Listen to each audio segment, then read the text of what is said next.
Mas hoje, assim, a gente já passou por mais de 10 comunidades no Rio de Janeiro, atendendo mais de 6.000 pessoas. Então, essa é uma característica do projeto, da gente estar sempre se mudando e atender regiões muito diferentes. Então, o projeto já teve, por exemplo, na Rocinha, já teve na Maré, já, né, começou em Vargem Grande, como eu falei. Hoje a gente está no Caju. Agora, Viviane, a pauta do nosso episódio de hoje é também falar do crescimento das favelas no Brasil. A gente teve aí recentemente dados do MAP Biomas, apontando aí que há um crescimento de favelas no Brasil e a gente sabe, muitas vezes, quais são os fatores que estão envolvidos nisso. Pessoas que não têm condições de encontrar moradias em outros espaços ou migrações, né? Pessoas que vêm de outros estados seus familiares já estão ali, também acabam chegando. Queria que você falasse um pouco dessa observação que você tem ao longo desses anos todos atuando nessas comunidades, né? Porque para muita gente fica a ideia de que foi morar ali muitas vezes sem estrutura, né? Porque quis, e não é verdade. É falta de oportunidade e isso acaba chegando até essas comunidades, né?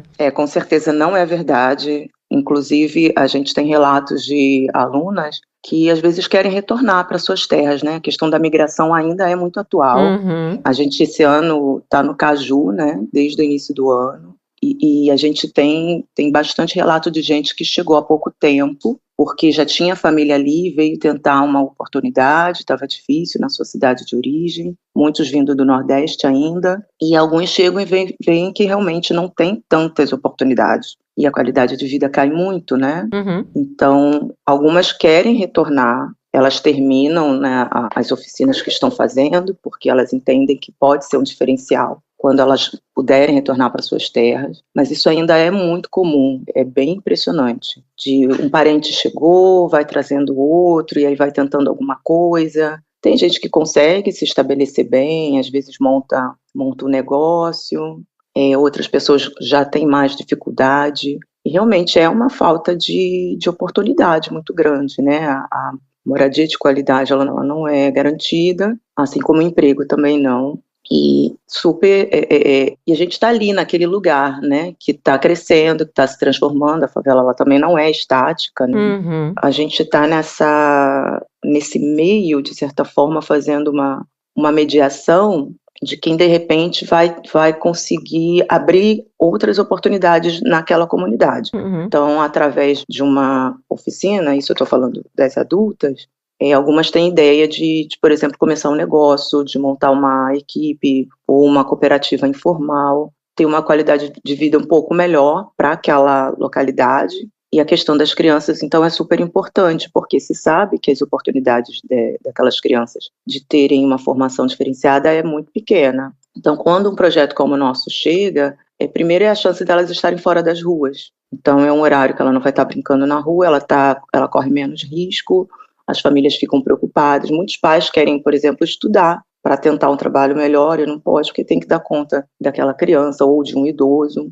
Então, quando um projeto como o nosso chega, é a tranquilidade de que por uma hora ou mais a criança está num espaço seguro, fazendo algo bacana que vai colaborar com a educação dela, né, complementar a educação escolar, e a família tem um tempo de estudar alguma coisa, de fazer um cursinho, de estar lá, né, enfim, com a gente aprendendo outras coisas, né? Muitas das mães, elas vão para lá, vão fazer o projeto com a gente. Então o filho vai para um projeto e a mãe vai para outro. Inclusive o projeto Arte Gerando Renda, ele nasceu assim, né? Foi uma demanda das comunidades, de perceber que levava o filho e a mãe, poxa, mas não tem nada para mim, já que eu tenho que esperar, eu tenho que voltar para pegar.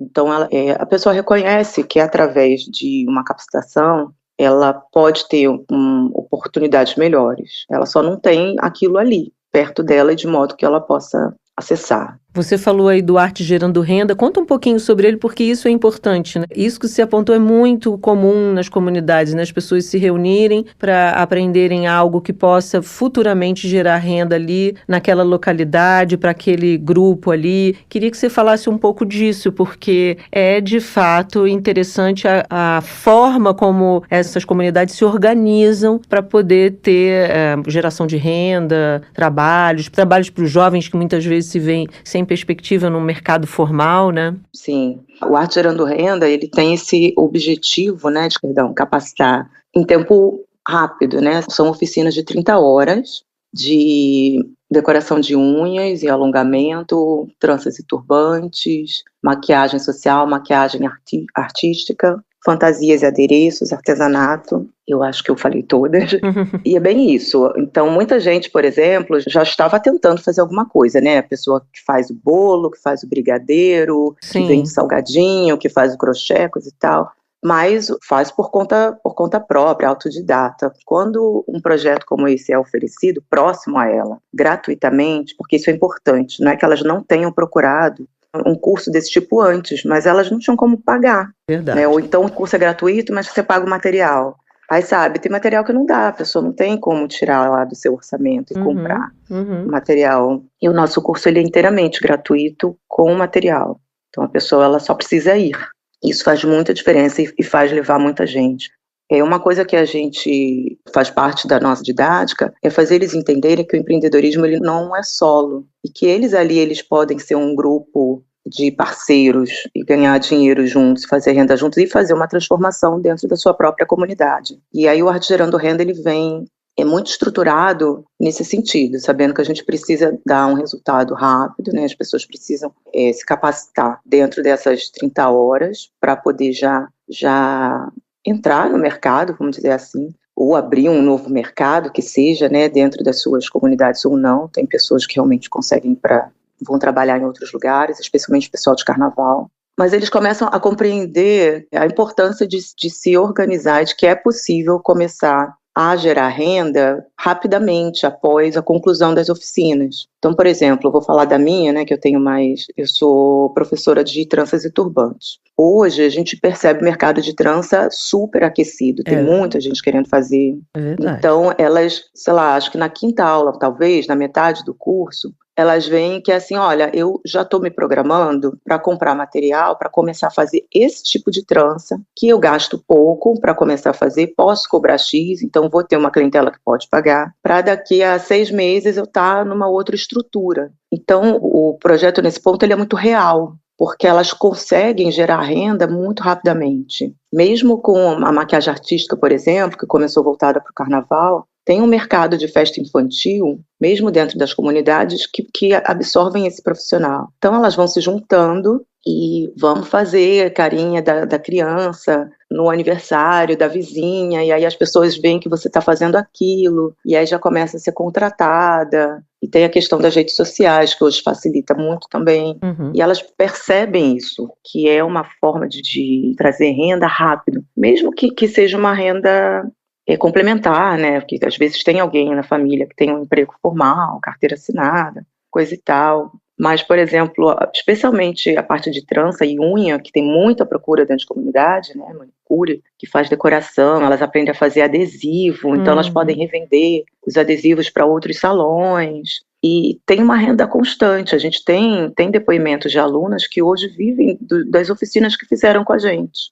E então, assim, a gente entende que é possível, que é real, né? É bem legal. E elas viram exemplos dentro da sua comunidade. Isso tudo que você está falando traz para a gente uma ideia das potências que existem dentro das favelas. Muitas vezes esse olhar muito preconceituoso de quem vive fora das favelas não consegue ver ali empreendedores, pessoas que, exatamente isso que você está apontando, que fazem, né, empreendem novos negócios, criam a partir do nada ali, né, do pouco que tem, as suas possibilidades de renda. Queria que você falasse disso, porque muitas vezes esse olhar do crescimento, o Brasil está com crescimento de favelas. Claro, há uma preocupação no sentido de que infraestruturas estão sendo organizadas nessas comunidades, porque aí é o papel do poder público. Mas do ponto de vista de quem vive, você tem ali muitos potenciais em muitos campos, né? Queria que você falasse disso, da favela como potência. Eu acho que isso é histórico, Bárbara.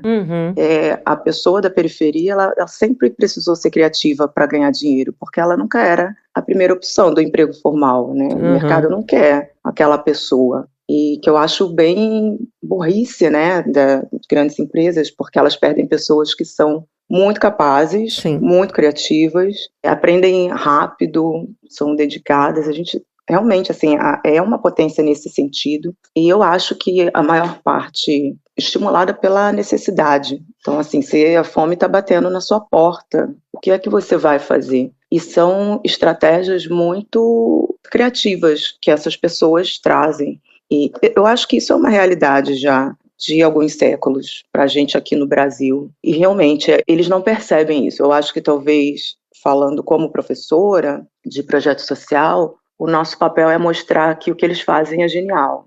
Que, na verdade, eles já trazem uma bagagem que é incrível, que eles podem fazer algo mais e melhor e maior, e para eles, né? Não só para os outros, porque tem muito esse pensamento do trabalhador de fazer para o outro, para ser valorizado e ter alguma remuneração.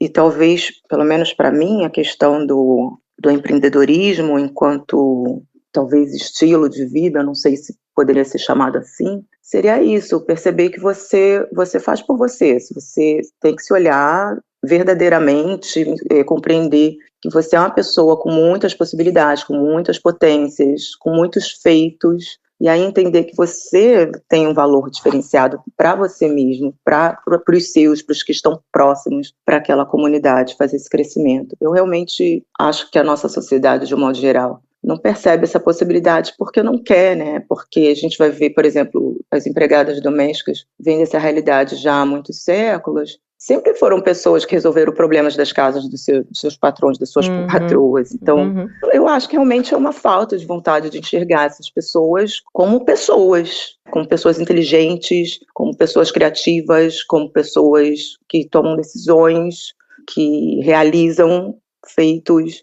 É um problema talvez mais da nossa cultura, né, historicamente da nossa cultura elitista, do que um problema deles. E aí a parte ruim para mim é que realmente as pessoas desses lugares, elas se enxergam através desse reflexo do outro, que elas acham que é melhor, porque tem mais acesso, tem mais dinheiro, tem mais educação formal. E quando, na verdade, essas pessoas cresceram muito também por conta do apoio deles, né, do suporte dessas pessoas que estão nessas comunidades. E aí, quando eles percebem que, não, peraí, eu sou essa pessoa, a gente tem uma transformação que não tem volta, e a gente tem relatos bem importantes sobre isso. Então, por exemplo, isso vai refletir na educação dos filhos dessas pessoas. Então, a gente tem alunas hoje que falam, não, já conversei com meus sobrinhos, minhas sobrinhas, filhos e filhas, não tenho conversado sobre isso com a minha mãe, que ela não enxerga alguma coisa, não enxerga nesse sentido, e aí elas levam, por exemplo, para as igrejas, elas levam isso para o seu condomínio, e aí é uma nova ideia de si que começa a circular dentro daqueles espaços, que aí sim eu acredito que vai talvez forçar não uma nova forma de existir, mas uma nova forma de enxergar a sua existência, de perceber que você é potente, que você é rico, é criativo, que você é importante, que na verdade você que está ali movimentando todo esse sistema que não te favorece.